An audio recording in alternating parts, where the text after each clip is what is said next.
Son club, depuis la rupture de son contrat par le président du FC Sion, que devient Seydou Doumbia? Où en est-il avec son licenciement qu'il a jugé abusif?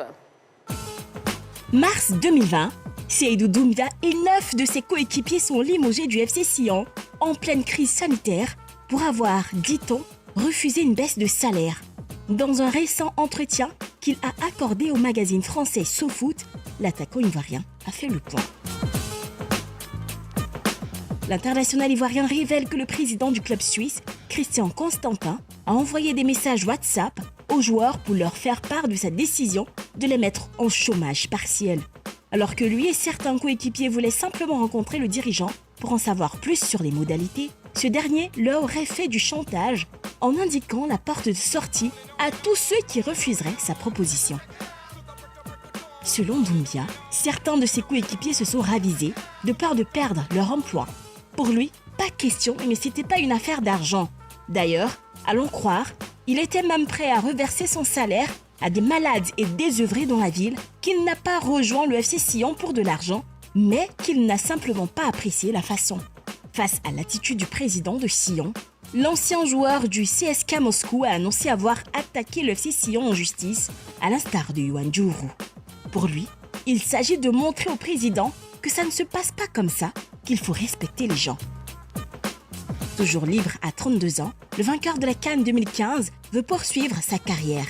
Actuellement en Belgique, où il profite de sa famille, Seydou Doumbia s'entraîne avec un préparateur physique.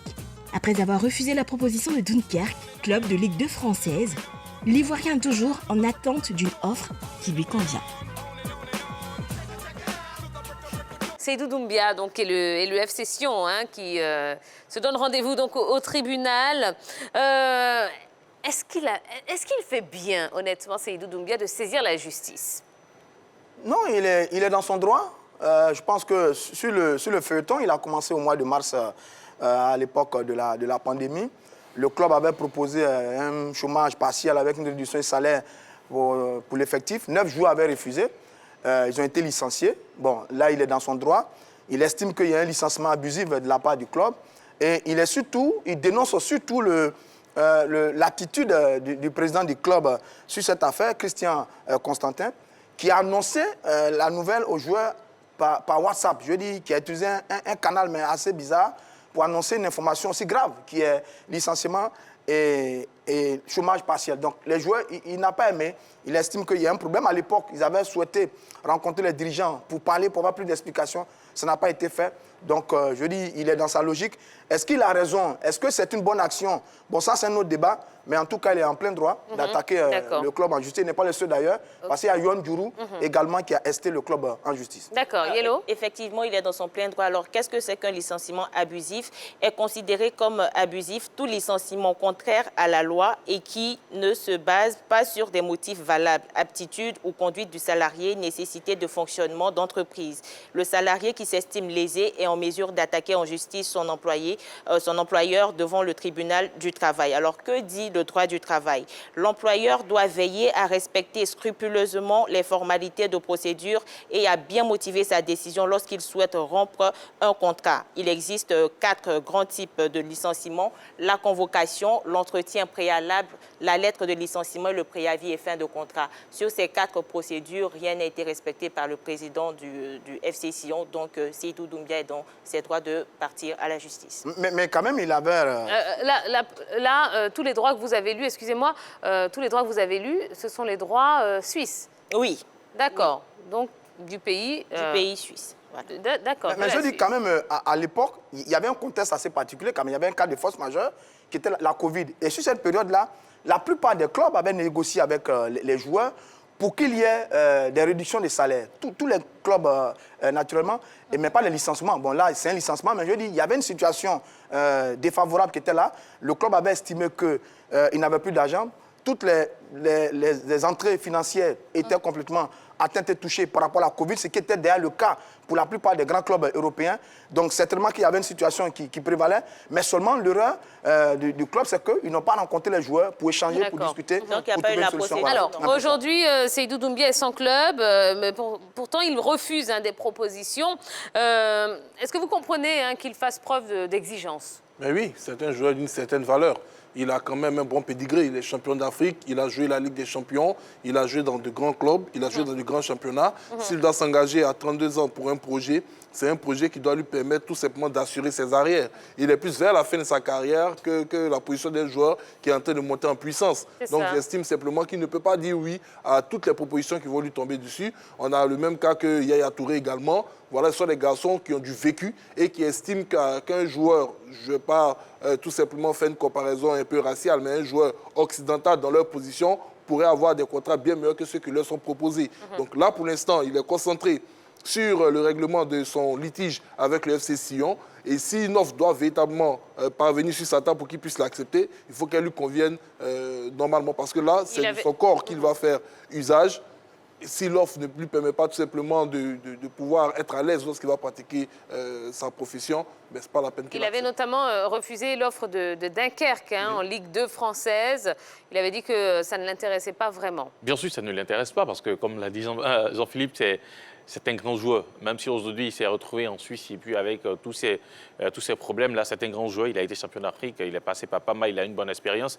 Et aujourd'hui, on voit Gervais Yaoukwasi qui s'éclate du côté de Parme. Pourquoi pas aussi peut-être tenter une aventure similaire, même si peut-être ce n'est pas dans le même club, mais j'ai écrit un club moyen dans un championnat intéressant, pourquoi pas. Donc voilà, bon, je comprends aisément que voilà, Seydou Doumbia refuse des offres. Si des offres doivent arriver, je pense que ça doit être au moins aussi, ça doit prendre en compte non seulement le projet sportif, mais aussi peut-être le projet, des avantages au niveau des finances. Allez, donc, voilà. dernière question, vous allez utiliser les ardoises rapidement. Est-ce que Seydou Doumbia doit mettre un terme à sa carrière, selon vous? Oui ou non? Allez, vite. Il nous reste quelques secondes à peine concernant ce sujet. On y va, on lève les ardoises. Allez, tout le monde dit non, rapidement, Yellow. Parce que c'est à lui de décider de si oui, il doit arrêter sa carrière ou pas. Et puis la nature a horreur du vide. Je pense qu'il est encore compétitif. Il peut encore jouer des matchs. Donc, pourquoi pas le voir dans un autre championnat, évoluer peut-être en Italie. D'accord, très bien. Allez, il est temps pour nous de faire un heureux. Eh oui. Il s'appelle Bogi Yesso Séraphin. Eh bien, qu'a-t-il fait? Il est tout simplement allé sur la page Facebook de la 3 hier. Il a pronostiqué pour la rencontre entre le FC Barcelone et la Juventus de Turin. Il a évidemment donné le bon pronostic. Il a invité ses amis à liker la publication et puis il a partagé la publication. Et aujourd'hui, il se retrouve sur le plateau de la Grande Team en direct pour récupérer son cadeau. Et il va nous dire quel maillot il a envie de récupérer. Allez, on va l'accueillir comme il se doit et comme on sait le faire. Il s'appelle Bogi Yesso Séraphin.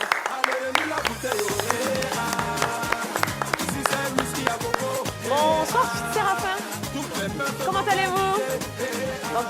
Ça va super bien. Avancez-vous un petit peu, voilà, parce que vous êtes dans le noir là. Alors, vous avez gagné, vous êtes heureux? Très, très heureux. Ok, alors... Depuis hier, on se pose la question. Quel maillot va choisir notre gagnant? Allez, vous avez le choix entre le maillot du FC Barcelone et celui de la Juventus de Turin. Allez, vous choisissez lequel? Celui de la Juventus de Turin. Ah bon, vous voulez pas C'est un anti-Messi. Évidemment. Bon, Messi ou Ronaldo, forcément? Ronaldo à vie. Ah, Ronaldo à vie. Bon, ben voilà, tenez, j'ai le plaisir de vous remettre ce maillot et puis un petit sac plein de jolies choses. Merci. Au nom de toute l'équipe de la 3, venez, vous allez le montrer, voilà, aux téléspectateurs. Ben, voilà, allez-y. Tout le quartier doit le voir. Eh bien, applaudissons-le, voilà, super. Vous avez un petit message à adresser Oui, évidemment, encore, il dit vraiment un grand merci Venez à la par Grande ici. Team. Voilà. Il dit d'abord un grand merci à la Grande Team et surtout à la 3. Vraiment, j'apprécie vraiment ce président-là qui me voit vraiment droit au cœur. Encore un grand merci, big up à vous. Messi est plus doué que Ronaldo. Ils n'ont jamais de la vie. Ah si. Cristiano Ronaldo est le meilleur joueur du monde. Il monte à présent dans toutes les grandes rencontres. Et c'est un grand joueur. OK. Eh bien voilà, en tout cas on est super contents de vous faire plaisir. Eh bien n'hésitez pas à rejouer quand vous voulez et Sans puis souci.